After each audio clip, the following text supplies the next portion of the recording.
अस्सलामुअलैकुम वरहमतुल्लाहि वबरकातुहू। नाज़रीन, हमारी ख़बर का उन्वान है, घर वालों ने ही लाश को नदी में फेंक दिया। ख़बर तफसील से सुन लें। ये शर्मनाक और दिल दहलाने वाला वाक़या बलरामपुर में हुआ है। बलरामपुर के तुलसी हाईवे पर हुआ है, जहां घर वालों ने ही कोरोना से मरने वाले की लाश को राप्ती नदी के सीसी घाट से नदी में फेंक दिया। वीडियो वायरल होने पर अफसरान हरकत में आ गए।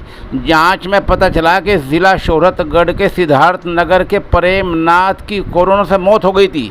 ये मौत 28 मई को हुई थी और 29 मई को कोरोना प्रोटोकॉल के तहत उसके भतीजे संजय कुमार ने अस्पताल से लाश ली थी।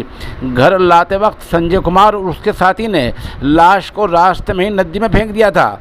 देहात कोतवाल विद्यासागर का कहना है कि इन दोनों के खिलाफ महामारी एक्ट के तहत मुकदमा दर्ज कर लिया गया है और दोनों को तलाश किया जा रहा है। बहरहाल, जब इंसान बेरहम हो जाता है तो क्या कर गुजरता है, इस वाक़े से अंदाज़ा हो जाता है।